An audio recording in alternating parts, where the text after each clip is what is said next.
There we go. Good evening. Welcome to the Singles Oasis. It's Mary, the host of the Singles Oasis. The Singles Oasis is a ministry of refuge and a gathering place for singles. Here at the Singles Oasis, singles will receive biblical wisdom and wise counsel that will help them in their walk with Christ. Our foundational scripture for the ministry is where there is no counsel, the people fail. But in the multitude of counselors, there is safety. And that comes from Proverbs 11 and 14. If you are watching for the first time, please let us know in the chat. If you're a returning viewer, thank you for tuning in again. Please like and share the broadcast, share with your followers, your friends, and family. October is Domestic Violence Awareness Month. So tonight on episode 4 of the Singles Oasis, we are discussing dating, trauma, and domestic violence. Given the size of the topic, we will primarily focus on dating and domestic violence. We'll get a little bit into trauma, but for part 2, we will get more into detail as to trauma. So tonight, I am so excited. I have 2 very special guests, Danielle Flint and Marcia Gregory. Both Danielle and Marcia are social workers and therapists with busy practices. So let me tell you a little bit more about our special guest speakers. So Marcia is a social worker at Wood Creek Elementary School in Farmington Hills. She graduated from Eastern Michigan and Wayne State University, where she obtained her master's social work degree. Her educational background includes serving as adjunct faculty at Wayne County Community College in the sociology department and as a mental health consultant for Matrix Head Start. She is a child advocate and mental health enthusiast. Ms. Gregory has dedicated 7 years of service to the Children's Center, where she was a children's therapist, rendering outpatient and home-based services for 6 years.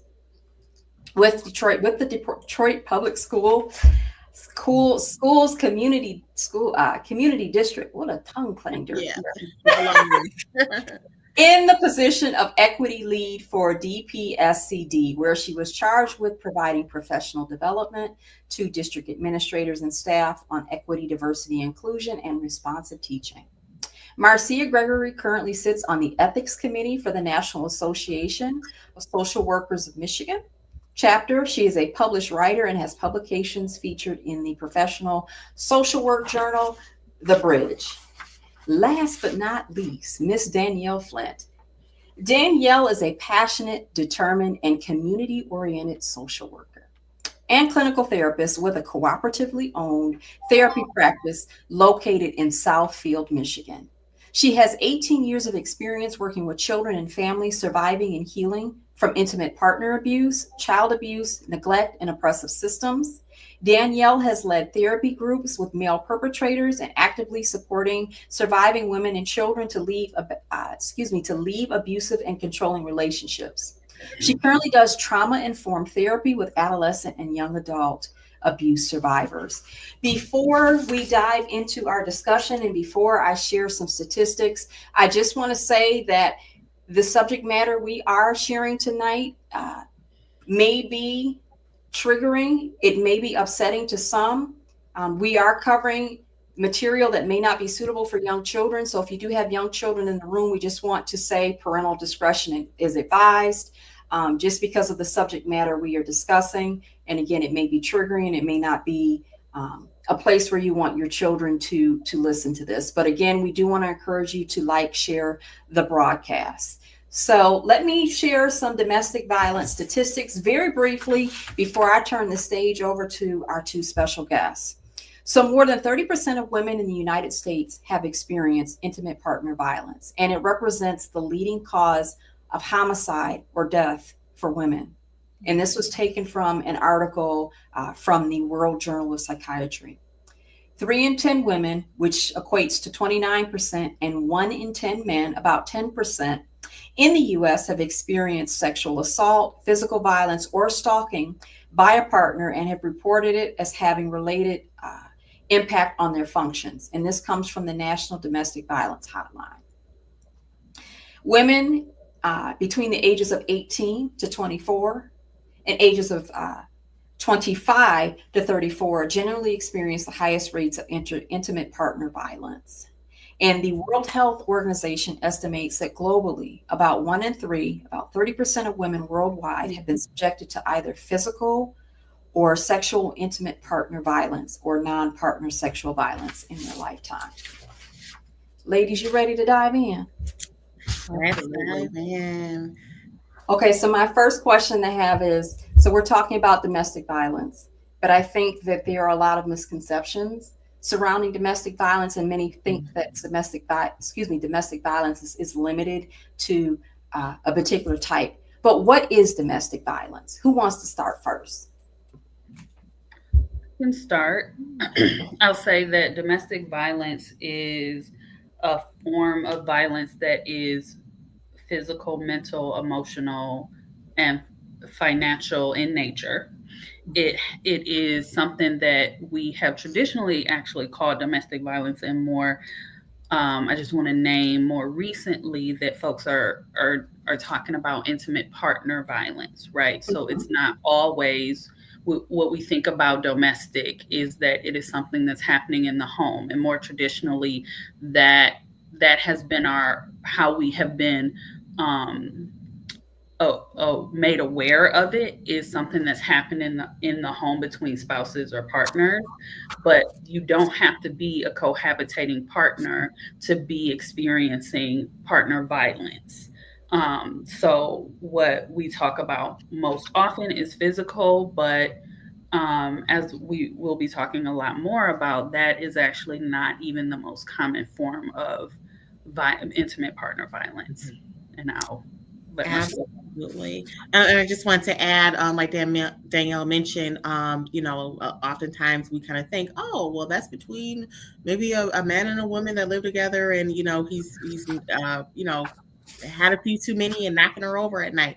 That's not even, that's not even a fraction of the victims that are experiencing it. I know. Being a school social worker, I had middle school students in some form of domestic violence situations. I have worked with adults, and it goes across even within the church, right? So it doesn't discriminate. It's black, it's white, it's um, all across all social economic positions. Educated, uneducated, like you name it. And so sometimes we kind of lose sight of that and think that it's limited to one specific group or population, and it's not. And sometimes when we kind of have a vision of what it looks like, we miss it and can find ourselves in those situations because you think, oh, that'll never happen to me, right? If someone's treating me bad or doing things I don't like, or if I'm feeling that I'm being in a situation like this, I'll know it and I'll get out, or and it's definitely it's much deeper than that. So, what are some other examples of domestic violence? So the ones I just named, there's also some in the dating realm. So just like this is a podcast for singles, and I'll share my example later, but you have to be careful when you're dating, because that can even exist in relationships that are haven't even transitioned to a relationship yet, just in the dating phase. And there's often a grooming or things that as the manipulator or the abuser does along the way to kind of get you trapped in a sense. So you have to watch out for that. I think later on we're going to cover green flags versus red flags, and so many times we hear about, well, what this is a no and this is a no, but it's important that we talk about what are some positive signs and signals for dating. So I think that's one that gets overlooked, is that you do not have to be in an intimate relationship with a person for domestic abuse to be occurring. Yeah, thank you for that, Marcia. And so I would say it's there are different examples of intimate partner violence situations, um, But I'm thinking there's also something really important to name here, which is the phases. And so it doesn't start, as Marcia said, inside the home where someone is physically hitting you. It doesn't start there. It starts with things like isolating. Mhm. It Mhm. starts with things like a person wanting to monopolize your time. It starts with things like monopolizing a person's access to things like their phone, their access to transportation, their job, um, their education. Wow. And so the deeper that a person gets into a violent situation like this, the more diverse the forms of violence become. Yeah. So having access to a person's bank account, having access to their um, things like their job and being able to go and try to get them fired, or um, harass their colleagues and things like that. So there are types of manipulation, as Marcia was naming, that maybe once in a while don't seem like they are constituting abuse, physical Mhm. abuse, but those are the things that lead to the physical abuse. Mhm. And I do want to name a very important piece about emotional abuse that is actually a lot more common.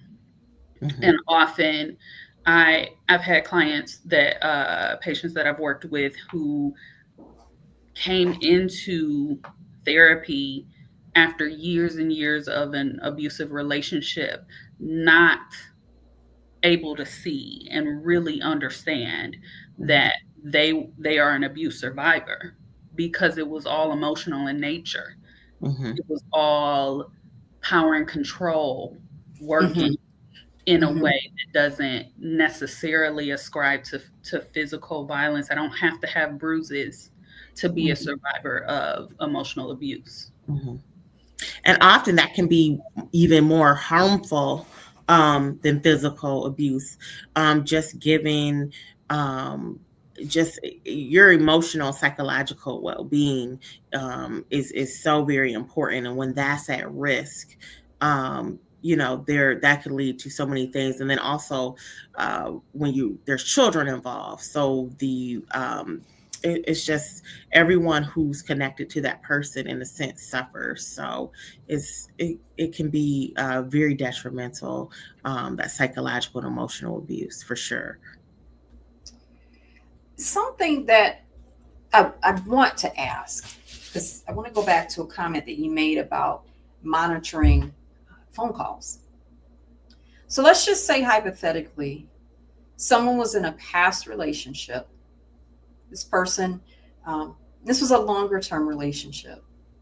And this person found out that their partner was um, going through their phone um, unknowingly. So basically, while either while they were sleeping or not looking, and it arose to the point where their partner actually started calling some of the people that she spoke to um, last, and then she actually spoke to some of those folks, and they said, "Hey, just to let you know, your partner called me, and he was like basically grilling me." So Mhm. here's my question. Um, is that concerning behavior? And why is it concerning behavior? That's a major boundary being crossed. That's going into someone's phone. I always say someone's property is an extension of them. So violating them in that way, anything that you're doing without permission, you're doing sneakily, and it's just a complete violation of that person's rights, of that person's sense of security. I mean, your phone has all your messages and people you're in contact with. It's such an invasion of privacy. So absolutely, that's wrong. But that is behavior that is definitely a red flag and very concerning.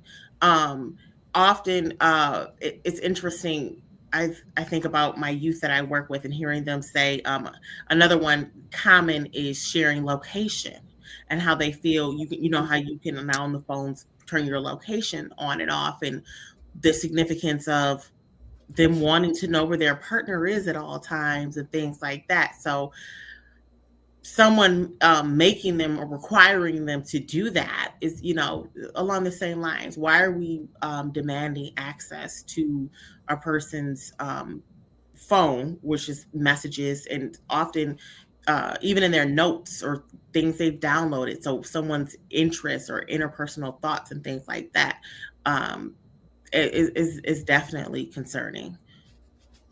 Okay.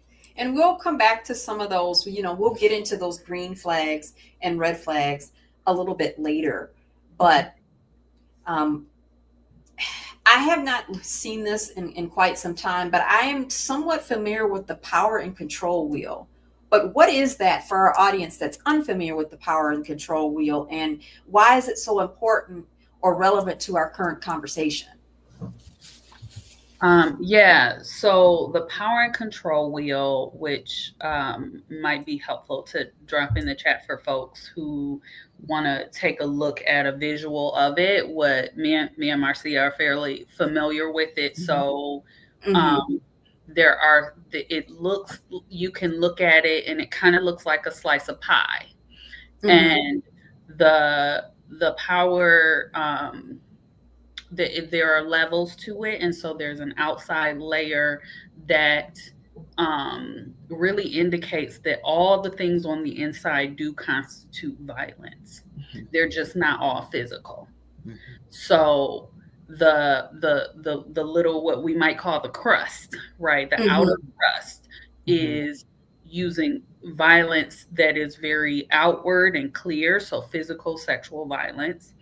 And then the slices of the pie are giving examples that are about name calling, intimidation. They're about using the children and manipulating children. People use pets, Yeah. abuse pets, and threaten pets. There is the finances, like I spoke of, around having shared accounts or having access to each other's accounts, which I have a friend whose former partner essentially cleaned out her bank account in spite because he still had the passwords of everything, right?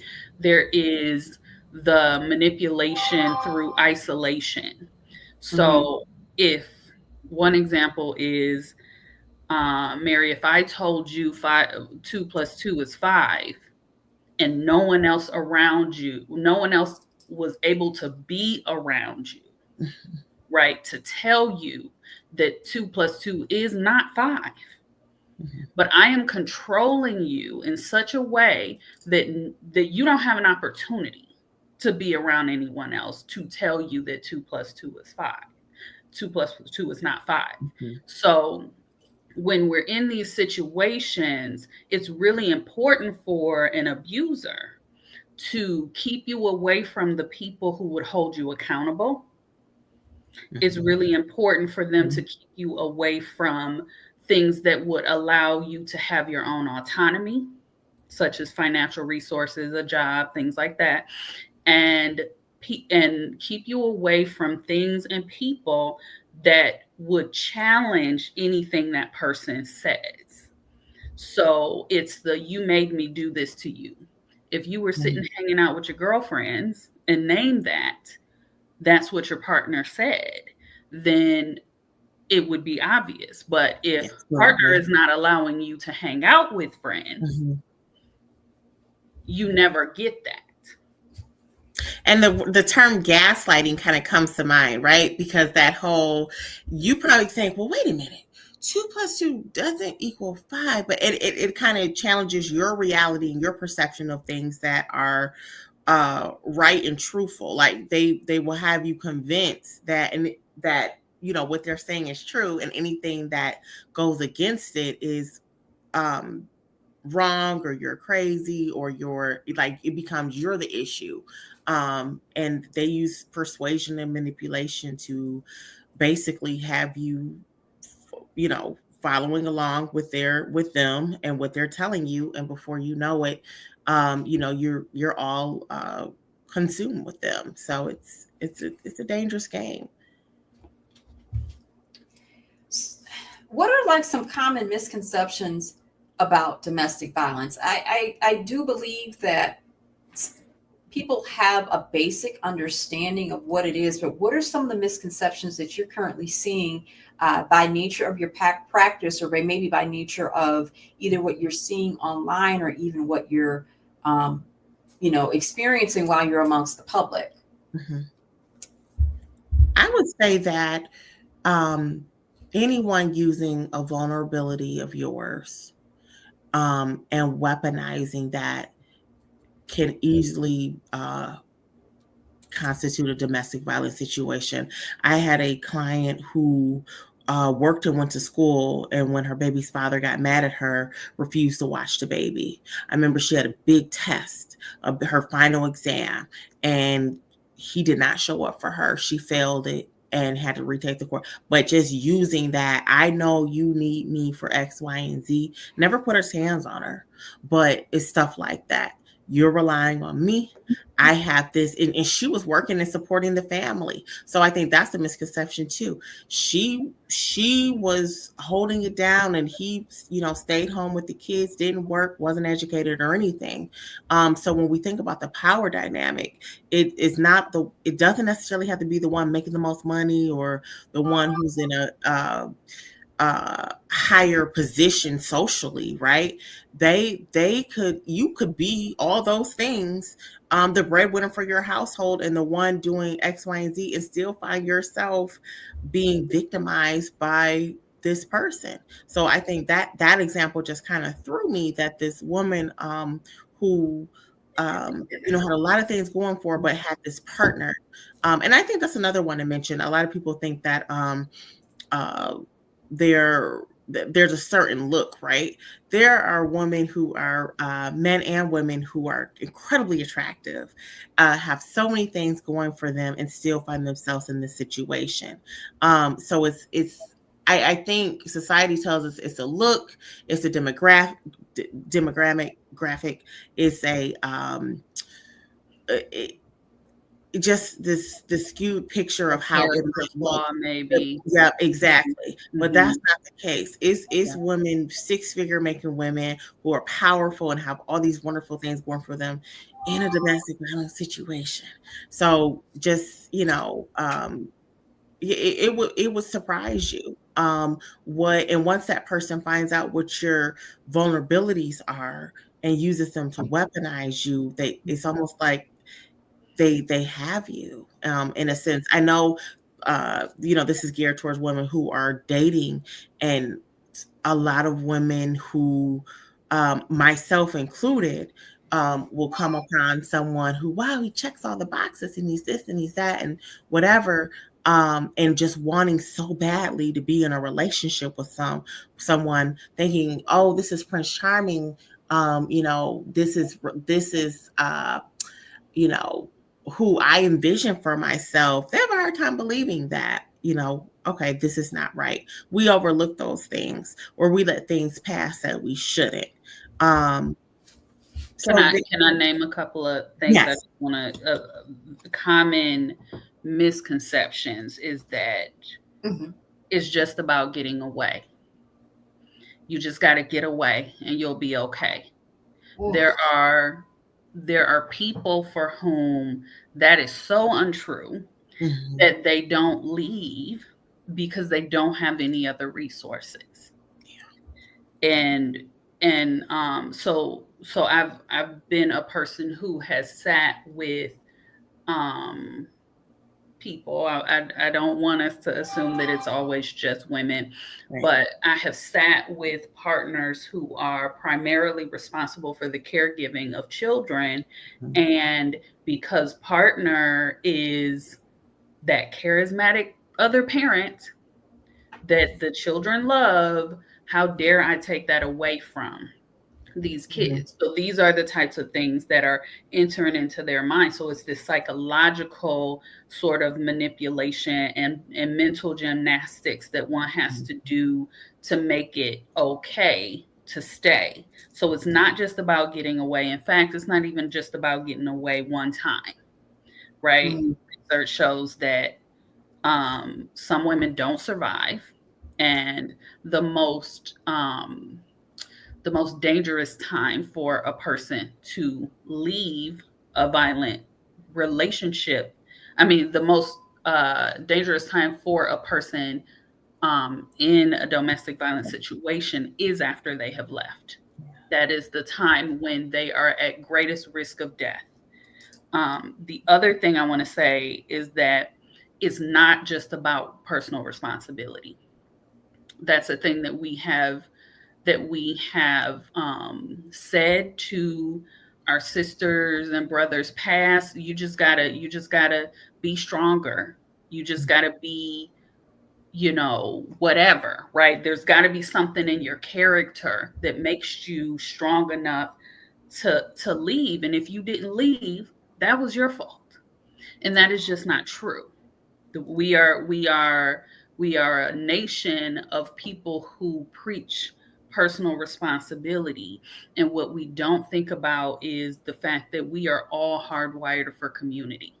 Absolutely. So we cannot do anything alone. Even single parents, we're not doing anything by ourselves. We have community. And so if we don't have support because we have been alienated and isolated, then what is my responsibility and how will I do it? Right? It's not about personal responsibility. It is about calling in folks who will be in community with you for the emotional support, for the physical support, for shelter, for new clothes. I mean, I've had a client whose ex broke into her house and poured bleach all over her children's clothes, all over the boys' PlayStation, right?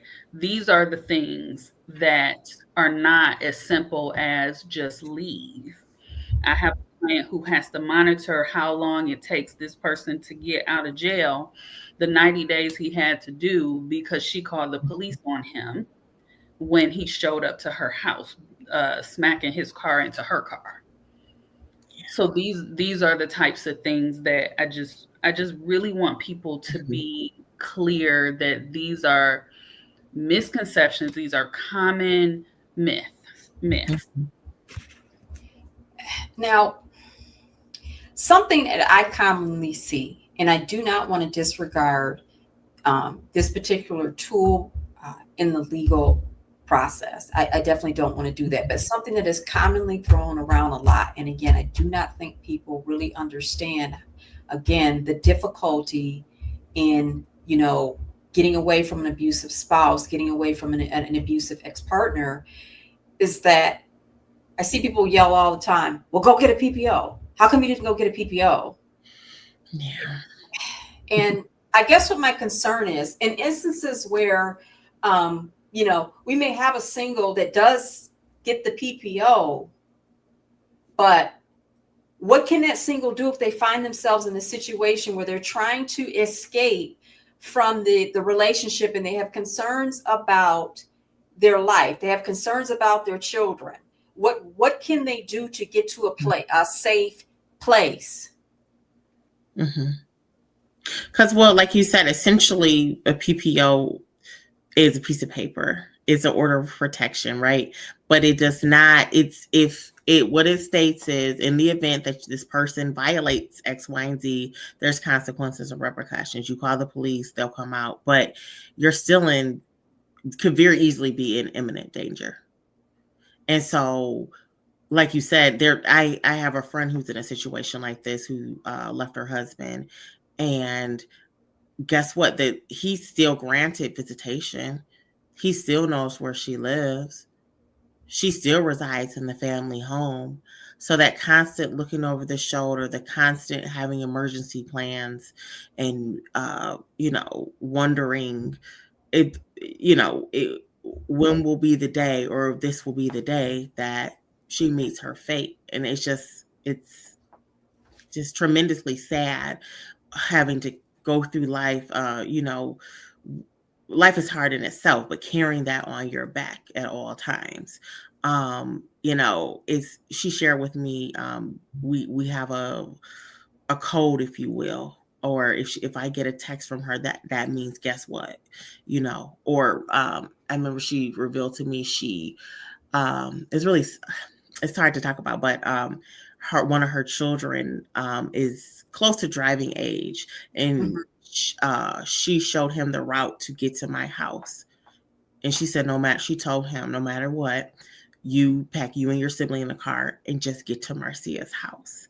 So, and just the thought of that just gave me chills, because now you have to include the children. The children have to be a part of the safety plan.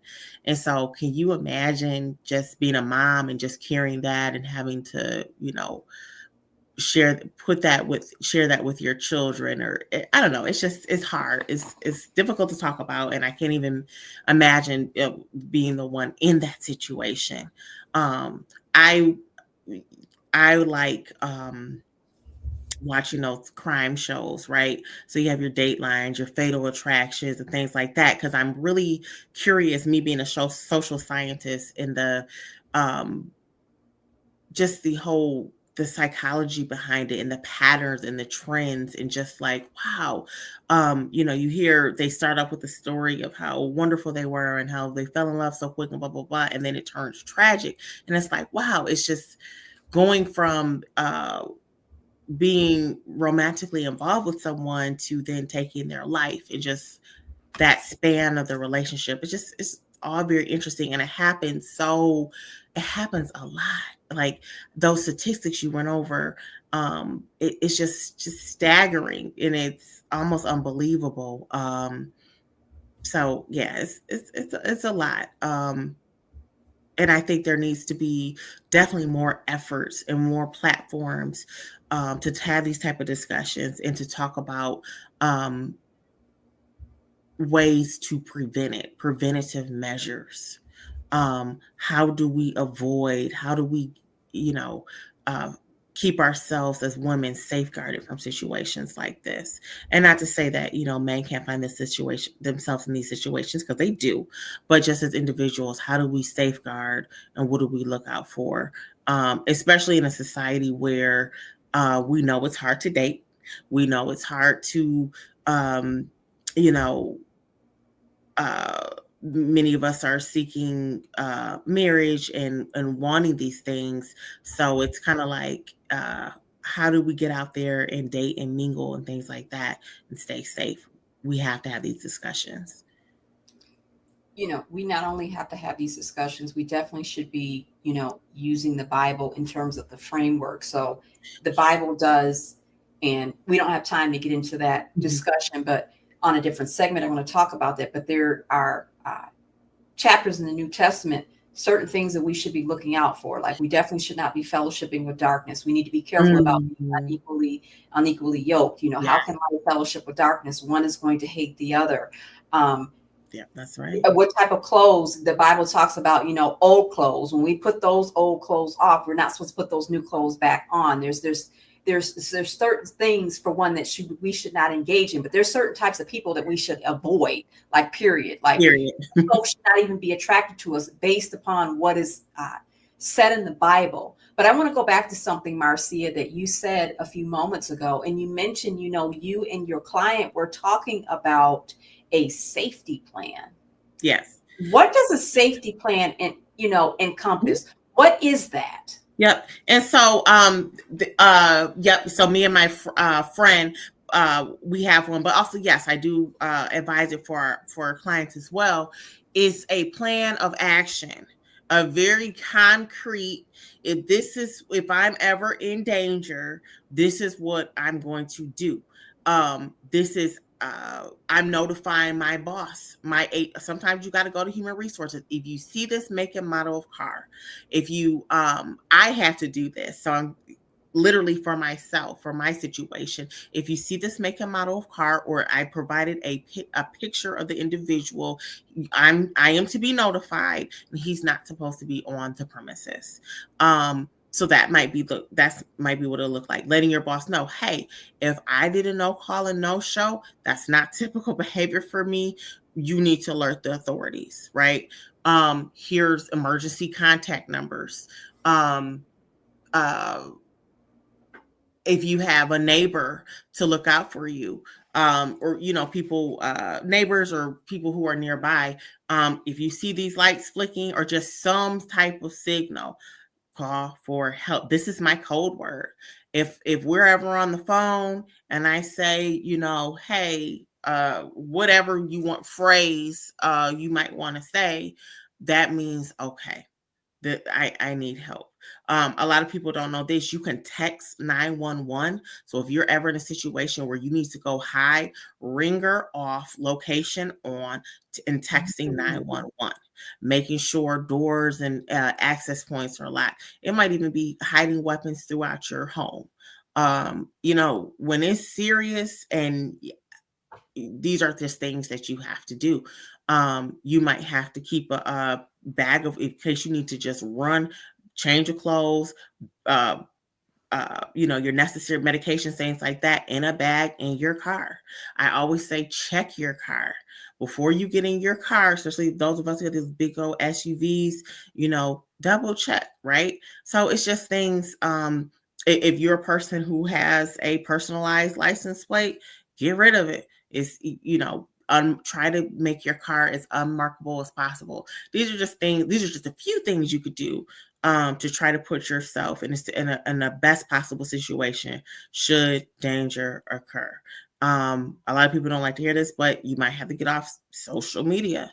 If I'm posting up, hey, I'm at Club Duo, me and my girl, things like that, and you have someone who, might be looking for you, stalking you, or that could put you in danger, that's something you might have to consider as well. So, and there's a ton of other things, depending on your situation.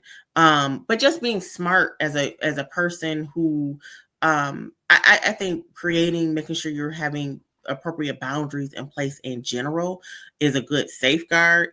Even if you're not in a domestic violence situation, just really going over accessibility and boundaries. I think that's very important.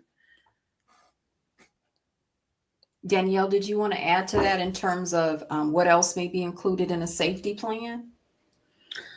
Yeah, well, we have seen tons of different types of safety plans, like Marcia said, around including the children, being prepared to perhaps leave everything if you have to. There are ways to protect yourself in the workplace and housing. Mary, you're an attorney, so you may be familiar with the Violence Against Women Act, VAWA. Yes. So that gives these protections and housing in your workplace, and prevention support, even cyber crimes. So it's the things that will help you, as long as you're resourceful. I would say definitely, to Marcia's point about being smart. Yeah. But I'm going to be honest with you. Sometimes that verbal and emotional abuse does have folks sometimes thinking that they're not smart. They're not smart enough to get away. Right? So remember, I don't want you to think about this subjective term of being smart. We are just asking that you be resourceful. One of the things that I believe is, as a loved one, and as a friend, as a sister in community, that I am constantly doing as a person on the outside of these situations, is reminding people, reminding my sisters, reminding my siblings and community that I am always safe. 100% of the time. I am always a safe person. You give me a signal, I'll pick it up. We got it. I am always a person you can come to if you are feeling ashamed. There is no shame here. If you are feeling unsafe for in any situation, you need to have that one friend that is good in an emergency, who Yes. can pick up and know exactly the thing to get ready to do, and places to go, and options. There are domestic violence shelters that we don't even know exist in the community, Yep. right? Yep. So these are options that are there. We sometimes, have, back in the day, it was just it was the neighbors, it was the community, it was, I know somebody you can go sleep with tonight, so nobody knows where you are. And as funding is being removed from um, initiatives like, things in support of survivors of intimate partner violence, the children of survivors, and that kind of thing, uh, those resources are being removed, funding is being removed. And Mhm. so what we're needing to do is create an environment of safety within community in an informalized way, so that we all know that we have people that we can come to and that our loved ones can go to, where they will have discretion and secrecy, and Yeah. um a warm bed or whatever. And so I just urge people to really be thinking about, what is your thing in that. Marcia, my friend, you are such a good cook. I'm gonna call you Oh, if I have a friend, right? If I have a absolutely. friend who needs a meal, Absolutely. right? And her kids need a meal, or their kids need a meal. Absolutely. What are the roles we can play, I love right? that. Yeah. That we can be of support and mutual aid to one another. Sorry, I have to mute myself. Mutual aid to one another, so Mhm. that when these things happen, we're prepared. Yep. And I think that hits on a good point. Like we talk about often, survivors have been isolated for so long. And so, how being sure to still maintain those contacts and those supports. And like you said, as as sisters can be a safety person who, like you said, there's no shame here. There's no room for no shame. I won't even ask any questions. What is it that you need?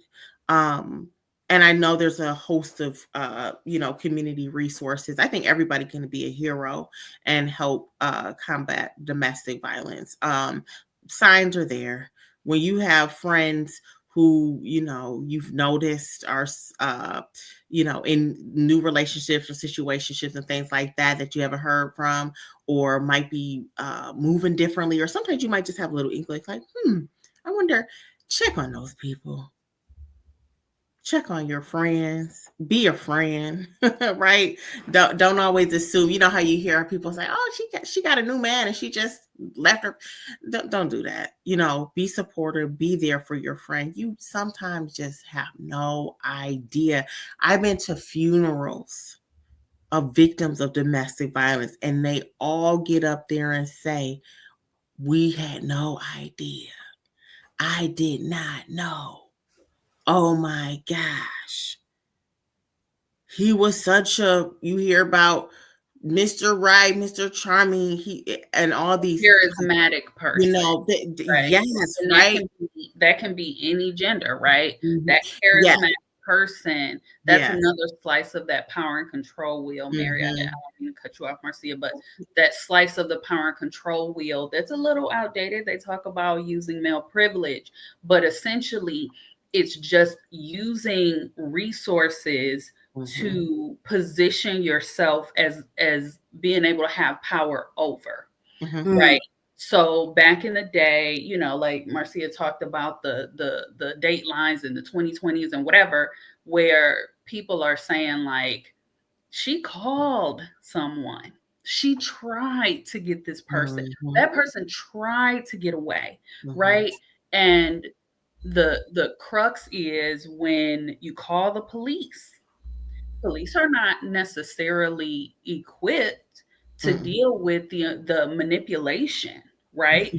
Police officers, you have perpetrators of this violence who are a part of law enforcement, That part. right? And so you start to Yep. you start to really learn helplessness and hopelessness.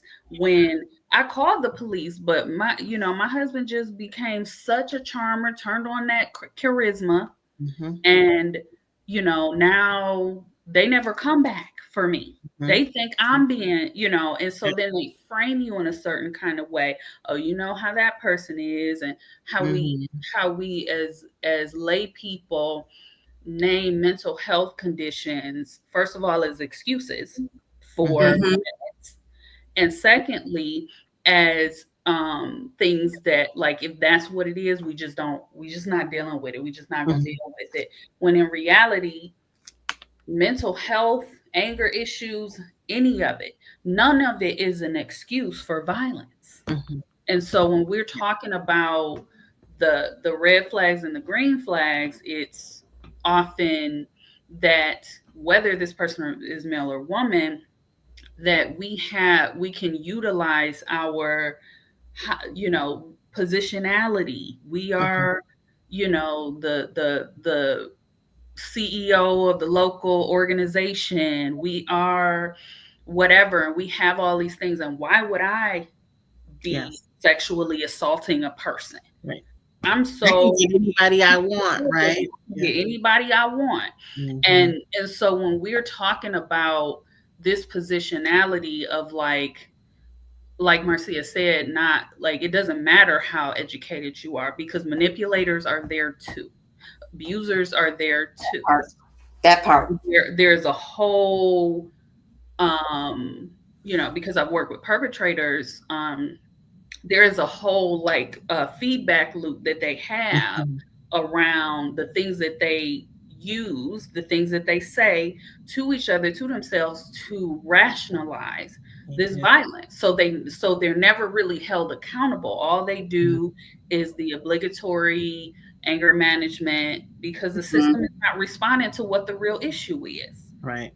because we're not socializing kid boys and girls to not only know the red flags, but to know what's important about their value set, what their north star is, what their purpose is, that then it makes it easy for them to get off track and then start really early, like Mm-hmm. Marcia said, middle schoolers Mm-hmm. in violent situations, middle schoolers who are being name called and threatened, and kids getting in trouble at school. I was an education advocate for 7 years, and I have been the advocate for an actual victim, a survivor of sexual assault, where she was sexually assaulted in the school building, and they wanted to expel her Mm-hmm. from school for 180, the entire school year, 180 days. They tried to expel this child for being in the building in the wrong part of the building. So because they both did it, she's being expelled and he's being expelled too.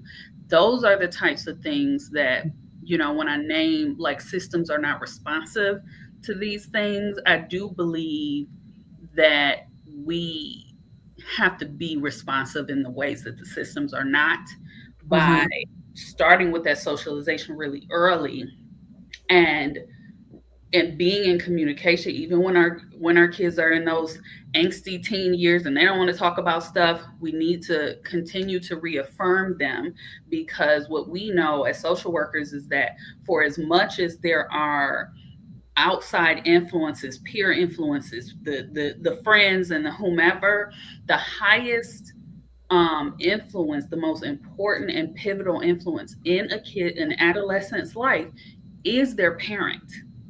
Yeah. What they hear from their parent, are their parents speaking life into them? Mm-hmm. Are their parents praying for and with them? Mm. Their parents affirming their ego integrity? Are their parents Mm-hmm. um, doing things and making them do things Yeah. that would be illegal or non-consensual, right? They would never be able to make them do in adulthood. Disrupting your own boundaries, Yeah. Wow. Wow. disrupting children's boundaries. Kids Right. get to have boundaries. Since we're on the topic of children, because I'm so glad that you brought this up, how does domestic violence, how does intimate partner violence affect children, especially when you're dealing with parents that are married, or even parents that are now divorced and there's a divorce because of domestic violence? Whew. That could easily be a whole segment because the Listen, impact is so tremendous, it from is. learned behaviors Yep. to Yep. parents using children as Yep. pawns Yep. Mm-hmm. Yep. to then those children, and And this they is how, facilitate the abuse. yeah, Right? yep, yep, It can, yeah, yes, to Marcia's point, it is yeah, incredibly deep how far it gets, because the touch on trauma that I just got a name because I'm a trauma therapist, is Mm-hmm. that there appreciate is trauma that impacts those children. It may be that they're experiencing the same, thing because they're in the same household and things like you. that. But whatever the experience was, from the standpoint, from the positionality of that child, is going to differ from child to child. Hmm. So, to Absolutely. Marcia's point, it might be one kid has learned that violence against mom is okay, so they start fighting mom, Yep, or they learn that violence in intimate relationships is not only okay, it is how you show your love. yep, yep, It can be the kids that are seeking validation only through you. He don't love me if he don't hit me, that part. if he not trying to fight me. And those are the things that they start with as early as adolescence, Mhm. understanding. So it's a psychological trauma that you sit with. Your nervous system is deeply impacted. We don't Yep, have to go deep into trauma because that really is a whole different yep, segment. But Mm-hmm. just to clear, how does it affect the children? It's mhm, trauma. Babies are, I've helped families get literally run out the house as it was catching on fire, mhm, where in the morning the children barely woke up, were awake and still wearing their pajamas, while their house was being burned to the ground. mhm. We've got kids who are so dysregulated, they don't know how to have relationships. Yep, They don't trust anybody. I have mhm, clients today in their early 20s who are so emotionally weathered from the dynamics that they experience, the abuse dynamics that they experience in childhood, that never were perpetrated on them. It's the yep. exposure, it's the secondary trauma, Vicarious, it's the vicarious trauma that then they grow into adulthood. And not only do they not want to have relationships mhm, because they're afraid, but mhm. they are tethered to a parent who is not allowing them to go and be Right. adults and experience those things because they're so afraid of what's going to happen to that parent survivor. Mhm, I'm afraid that you're going to find another one of those abusers, mom. I'm mhm, afraid that if I'm not here for you constantly, that mhm, I can't trust that the house will be safe when I come back. mhm. Wow. And a lot of them will harbor some of that. Well, if only I did this, or if Yes, self only how blame. I could have been the hero or the savior in this situation.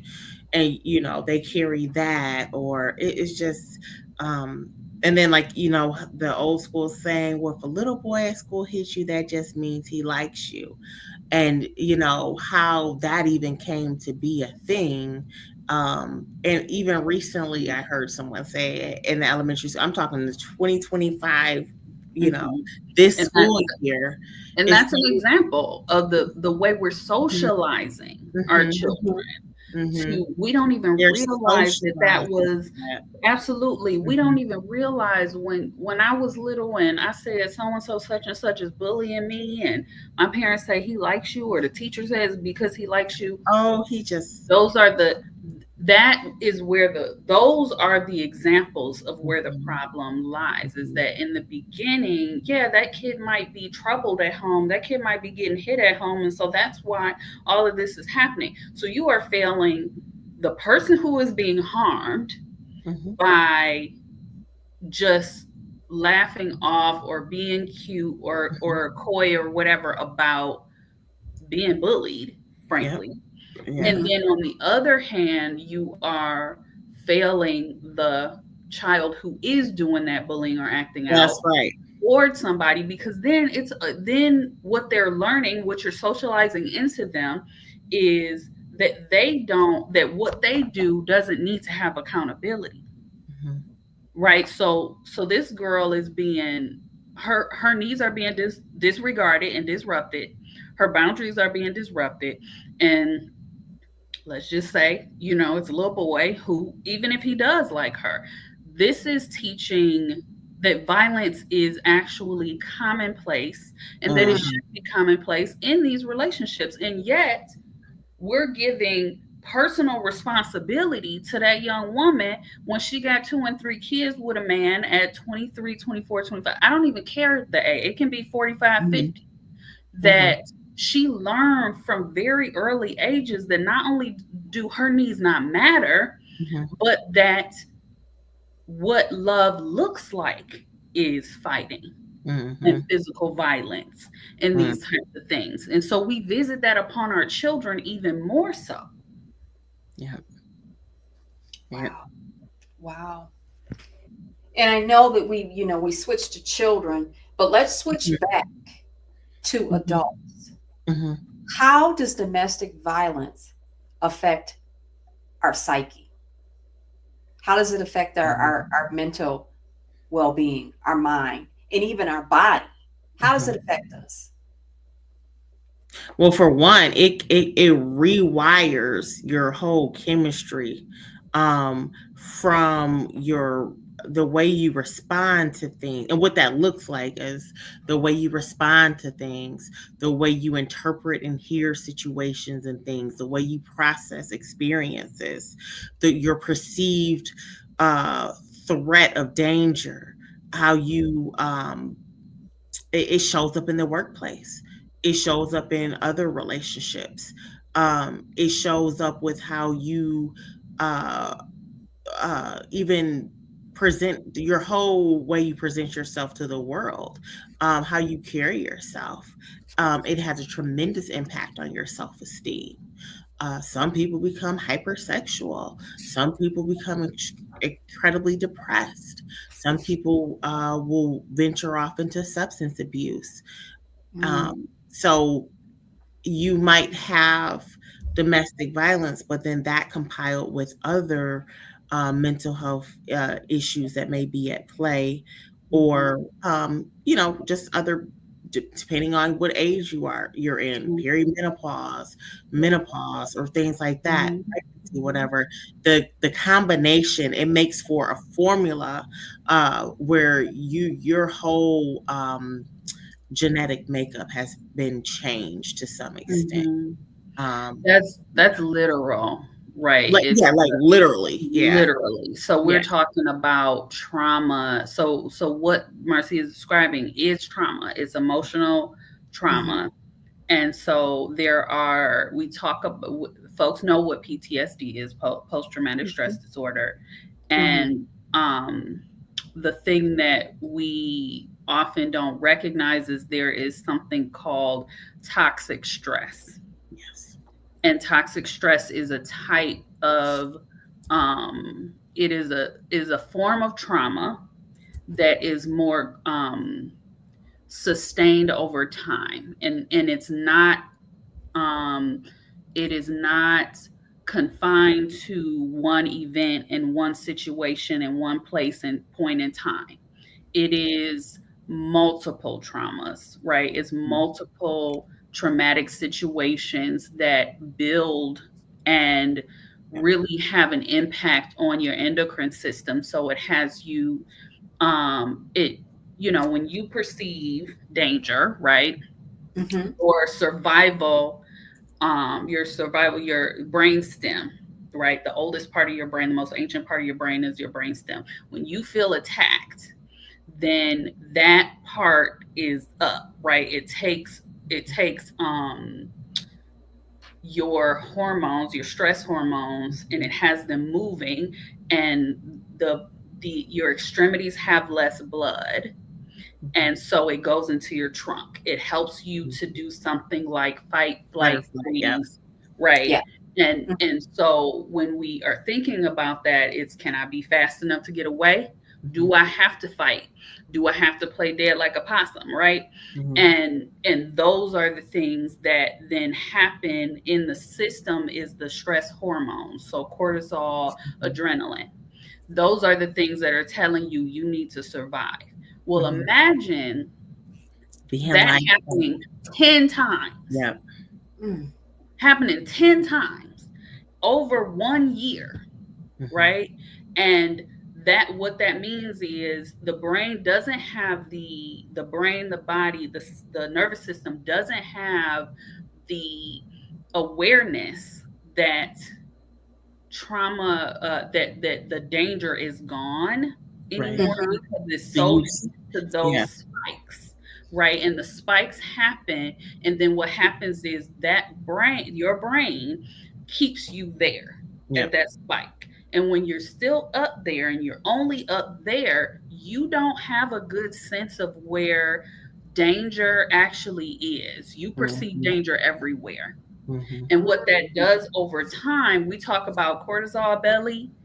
Mm-hmm. That's what that is. You're storing fat because you're trying to, because your ancient brain is actually trying to figure out ways to survive from Yeah. situations, whether it's a car accident, whether it's sexual assault, whether it's physical violence, whether it is having a traumatic labor, birth situation, whether it's breaking your leg, right? Um, things like that. And so, what Marcia is talking about is that when those stress hormones are constantly moving in your brain, what it starts to do is give you a really hard time with basic executive functioning. Yeah. So, decision making. I've Mm. already said how you actually perceive real versus perceived danger. Memory loss, right? Memory loss, That's a right? big one. Yep. Your judgment centers. Can I Yep. trust this person or can I Right. not? It affects our attachment style, and that's the thing That's a you big realize one. as well, right? Is the Your attachment style. Yep. My attachments can be so disorganized that I can trust a stranger more than I can trust my partner, right? And that's totally possible. And the ultimate thing that it does, that it takes away from us, is gray matter in the brain is actually what we need to be artistic and creative and innovative. And when we have trauma coursing, those stress hormones coursing through us all the time, we are reducing the amount of gray matter in our brains. So then it makes us able to be less joyful, less artistic, less creative, less innovative. So it's taking things away from us. And let me just slide this in. That, you know how people who have Alzheimer's or dementia, they're always studying the gray matter because Yes. that's what's impacted. That's what is lacking. Yes. And isn't that crazy though? How that like significant that could be. It also makes you more susceptible to cancers and illness. Your body, autoimmune diseases. exactly. Your body is not able to fight off. You get sick easier and faster. Your what am I thinking about? Your immune system is weakened. It's so many. The impacts are just so severe and significant. So it's definitely something that if you are experiencing this or have, definitely worth your while for your physical and mental health to seek services. Mhm. Get a good therapist, get into counseling, group settings, individual settings, because there is hope for these people. I think that's You're something that, not broken. yep, you You're are not not broken. broken, you are still whole, and there are resources for you. There's hope. Yeah. Yeah. Ladies, this has just been such a good discussion. You feel like you want to go a little bit longer? I know we're past our 1 hour time, but we're just flowing tonight. I would love to hear some comments. We had one comment that I Mhm, saw, mhm. Yes, we had one or comment. question. Yes, we had one comment, and if anybody has any questions, uh, this individual said, I never thought of it that way. This is early on, Danielle, when you were talking, we were just going into the background of basically the basics of domestic violence and the different types of Mm-hmm. domestic violence. Um, Mm-hmm. Yeah, that that's a sign. That is my Cass Tech alum. Hi, okay. sign. Thank you for being here. If you're still here. Yes, thank you. Yes, definitely thank you all who are viewing. Very quickly, before I conclude our conversation, because we kind of touched on it a little bit, where you've referenced the dating red flags and green flags.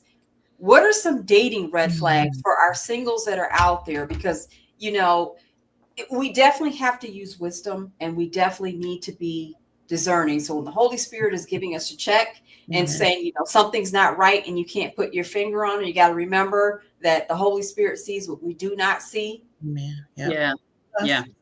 So we definitely need to be mindful of that. But what are some red flags? Because um at least for me, what I would imagine, as a red flag, I'm going Mhm. to find as a red flag, if you're not in a dating relationship with me, and you have some interest, in me, excuse me, if you have an interest Mhm. and you want to pursue me, but if there is a level of where um, ownership, if you're viewing me more so as trying to take ownership or claim, Mhm. I'm not going to like that, because that's just for one, that's disrespectful. Two, you don't know me that well. I don't know Mhm. you that well. Um, that's definitely a red flag. If I set a boundary, so let's say hypothetically, it's 7:37 right now, Mhm. and I say, if you're pursuing me, I say I don't take calls after 8 p.m. Mhm. And now all of a sudden, you're starting to call me after 8 p.m. every single day. I have a To test problem the with that. boundary. Yep. Yes, you're testing my boundaries. So testing my boundaries. So I don't want to dominate the conversation, but ladies, That's a good what are some example, red though. flags? That's a good Yeah. example. Um, I know anyone wanting to move too fast. Um, I know there's all these books out here. One of the big ones is what is it? Think like act like a lady, think like a man, and how Mhm. this guy is supposed to pursue you, and he should be doing this, that, and a third. But also being very mindful of, while that's wonderful and might feel good and be nice that someone is wanting to take you out and pursue you, um it can also be disguised as dating versus I want to take consume your time. Mhm. I want to isolate you from your friends.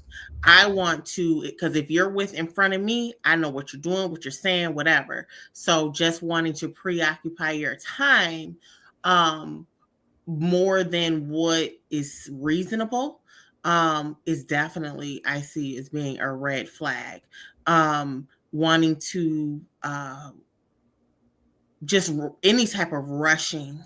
I want to meet your family. I want to meet your this and that. And I think as women of faith, we think, oh wow, this guy, he wants to court me, right? He wants to meet my mom and dad and all these wonderful things. And just like, while those things are nice and great, you have to really look at proximity and timing for things. Mhm. And just really using, like we talk about discernment, but our elders and those safe people in our lives, and having dialogue with them. I know for me, when I found myself in my situation, my godmother, who I love and trust, said, nope, Mm-hmm. and she was able to call it.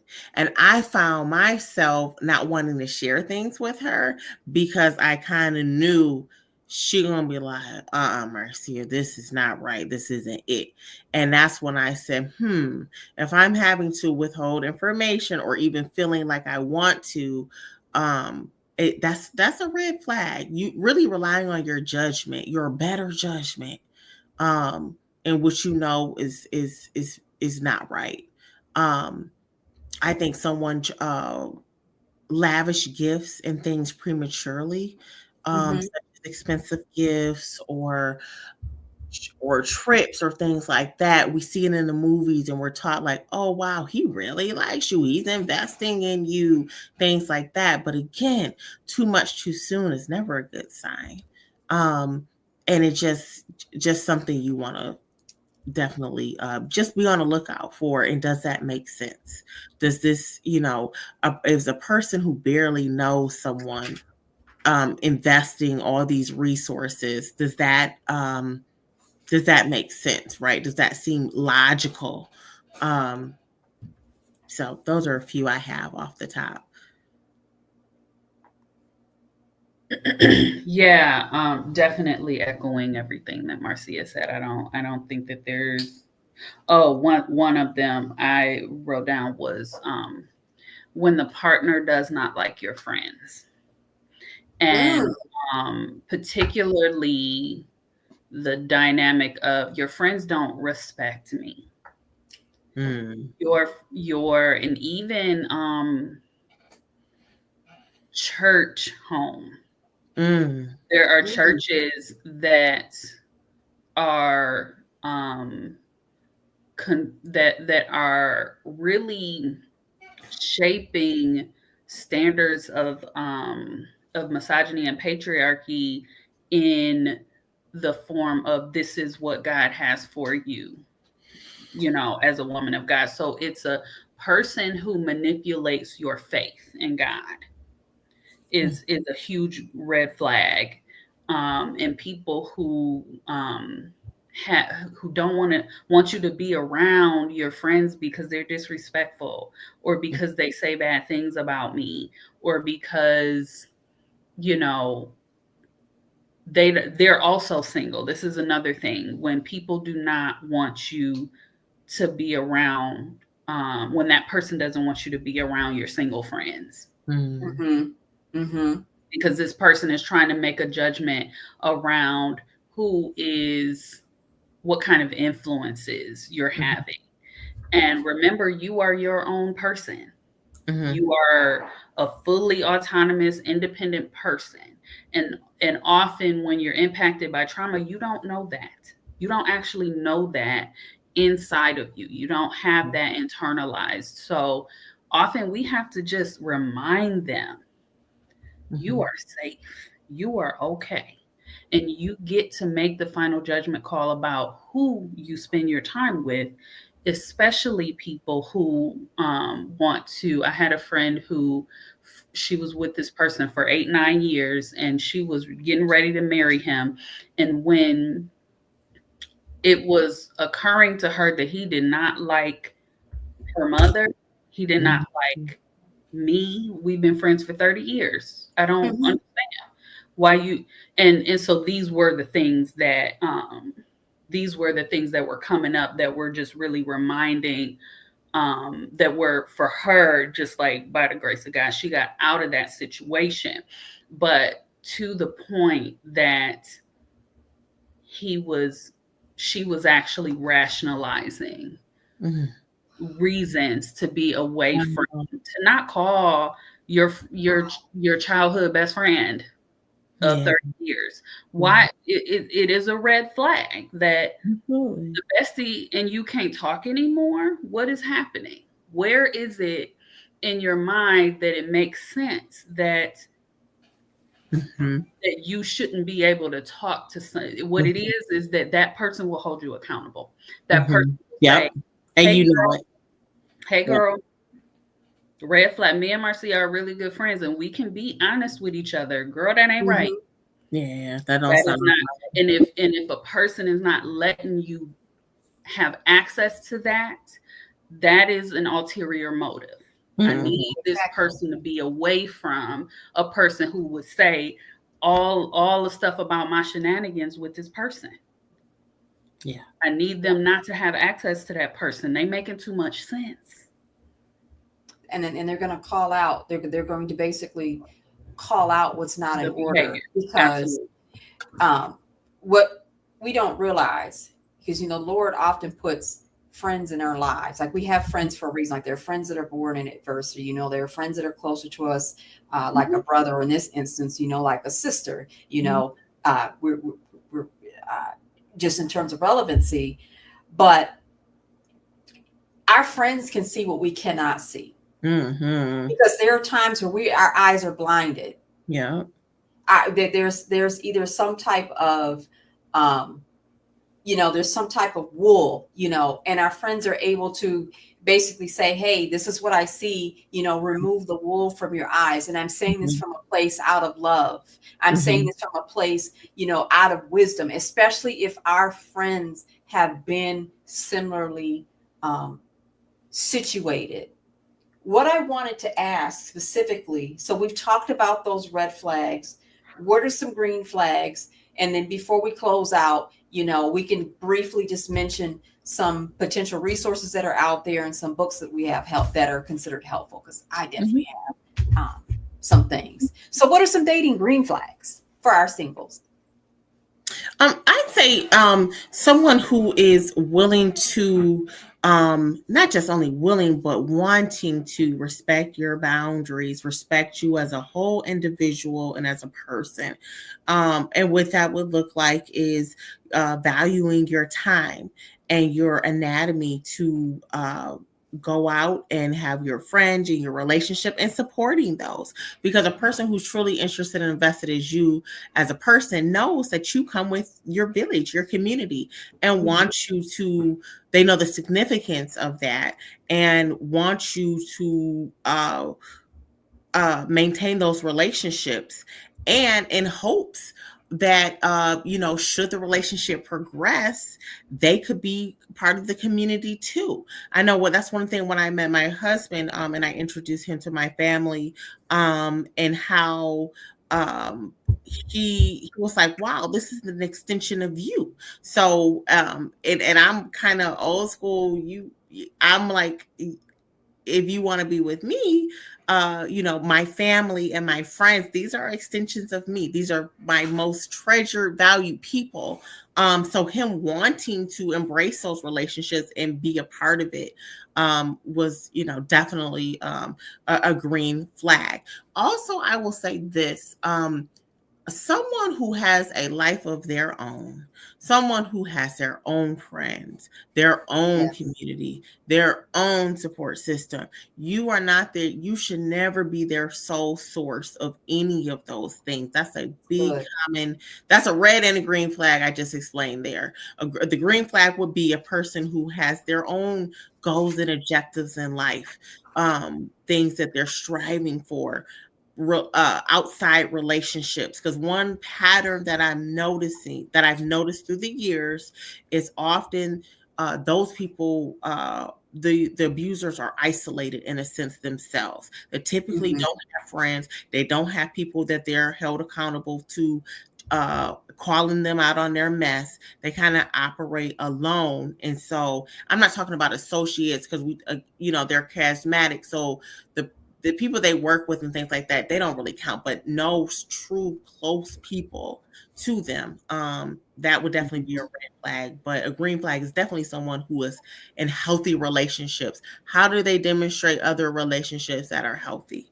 What's the relationship like with their mom and sisters and friends and things like that? Those are all very positive green flags, because typically, um, people who are abusers, they don't have that.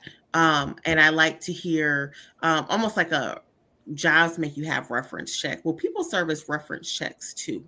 Oh, um that's good. who can vouch for you and say, hey, this is my friend of X amount of years. This person has, who could really vouch for that person, a character witness, if you will. Definitely a green flag. Someone who's wanting to take their time as well and not wanting to rush. Because when you meet this person, you got to keep in mind, they don't know you either. Just like Mhm. you don't know them, they don't know you. So just really someone that's allowing time to pass for you to truly get to know each other and explore each other's likes and interests. I think is definitely a green flag. Slowing down, taking a step back, not someone who's wanting to, consume so much of your time. Those Yeah, are I some. would definitely green flags there. I would add the thing about the relationship, other relationships in their lives. The person needs to have long term, sustained, positive relationship. Mhm, Yes. We're not talking about people who are codependent upon one another. We're not talking about old patterns of family dynamics. We're talking about I chose you as a friend mhm, and we have been through some things. So mhm. that what that looks like is maybe we have had disagreements, we have had conflict, but we came back and we figured out a way to work through that conflict because Mhm. the flip side of that, that's the red flag, is like to Marcia's point, you don't have any friends. Yeah. Why don't you have any friends? Are you throwing everybody away every time they don't side with you or they don't agree with you, or are people running away from you because they don't feel safe with you? Right? Those are the things. So you need to have a big one also is how do they treat the most vulnerable people in their life? Mm. We're not talking about just how you treat your mama, your grandma, the elderly. We're talking about the little ones. We're talking about babies. We're talking about people with disabilities. We're talking about, you Mhm, know, um, people with special needs, mhm, and as well as just women in general, because you will have you will see a stark difference when there is a clear position of misogyny or internalized patriarchal thinking, yes. when that person has had has had no positive relationships Mhm. with the women in their life, Yeah. including siblings, sisters, Yep. okay? Mhm. And as well as the if I can just get real black for a minute here, the baby mama, are y'all amicable? And how Mhm. long has that been? How long did it take? Is Mm. she just is she just a garbage person? Are you constantly calling her out her name? How Mm. Yep. other thing, The language. the Yep. Yeah. language you use. Yep. Another thing is that person's emotional regulation capability, Capacity. Yes. capacity. Yes. Say When that. they don't, and we're not even talking about just anger.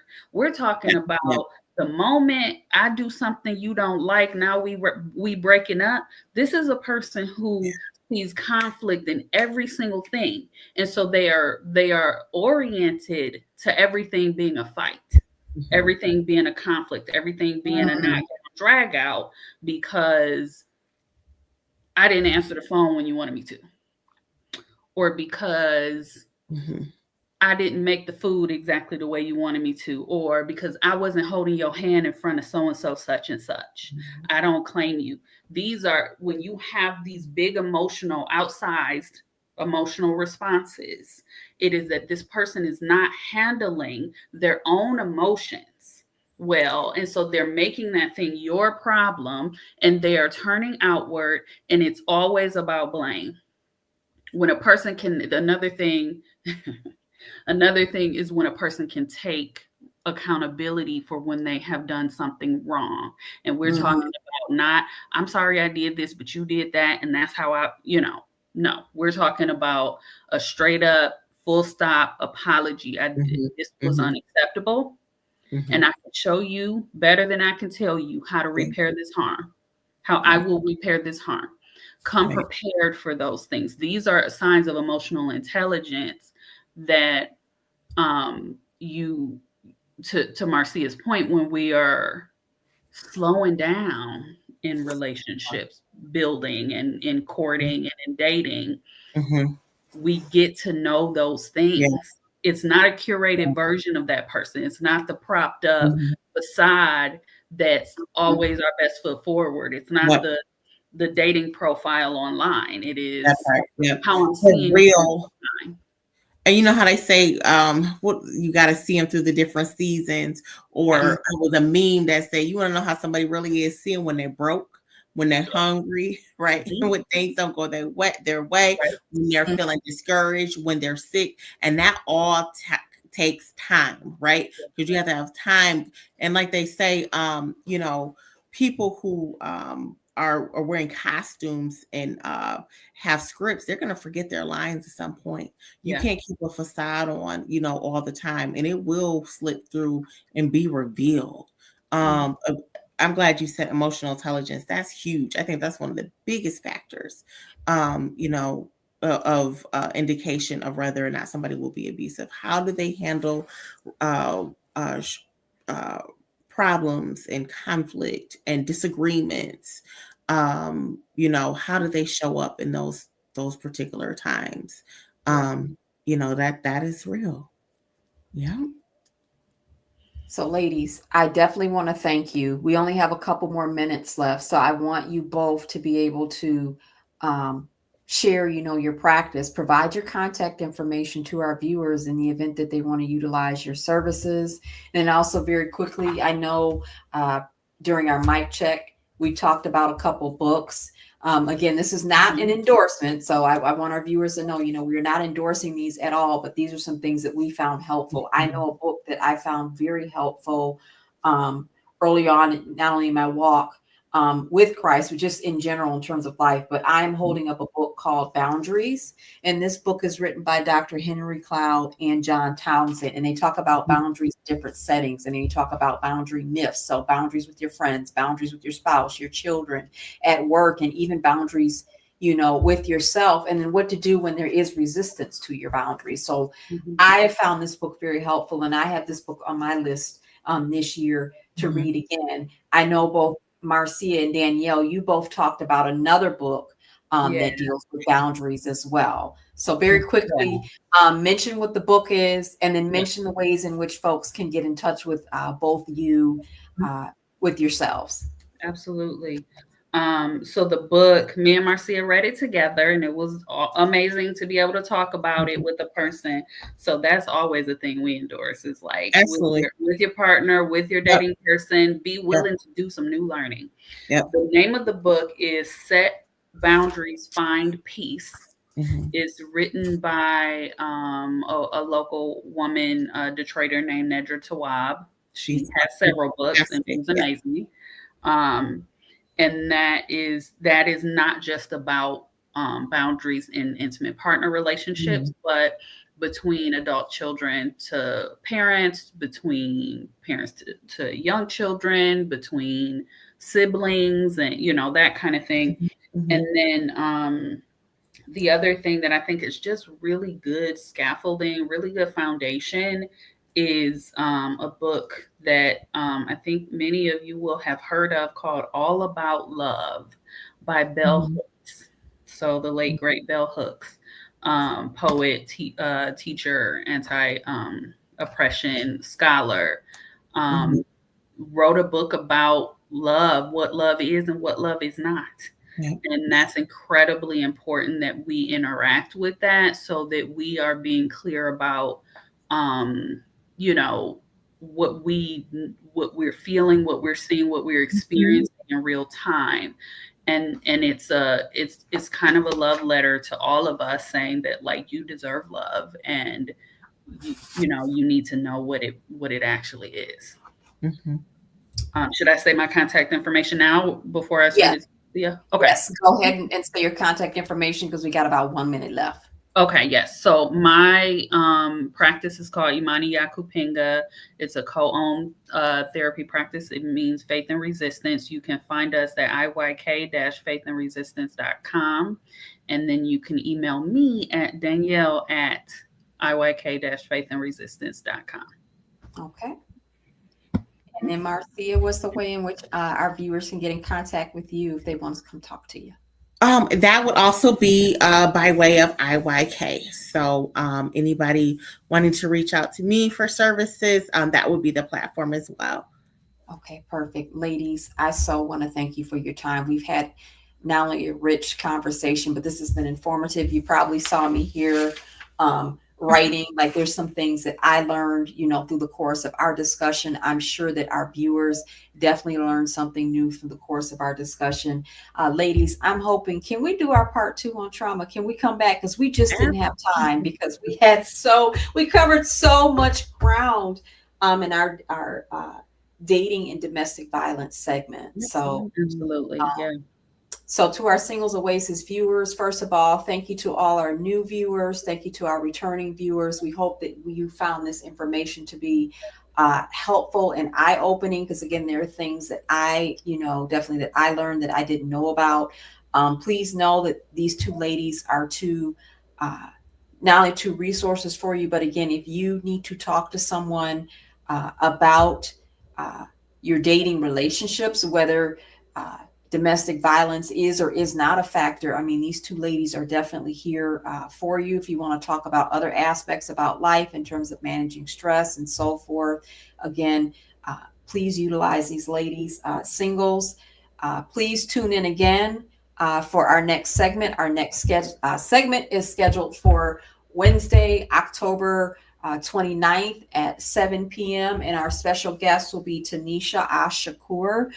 She is the founder and director of Voices of Color. And we will continue not only our conversation about domestic violence, but ways in which the church, the ways that the church can serve as a resource for their parishioners or those that are currently experiencing domestic violence. Ladies, once again, from the bottom of my heart, I appreciate you. I want to thank you tonight for not only giving of your time, but giving of your wisdom and providing a wealth of information. So at this time, we're going to go ahead and sign off. So again, to our viewers, we want to thank you for tuning in. We love you with the love of the Lord. Remember, you are the apple of God's eye, and he has his heart set upon you. So have a good night, and thank you all for tuning in. Thank Bye. you. Thanks for having us. Bye. You're welcome.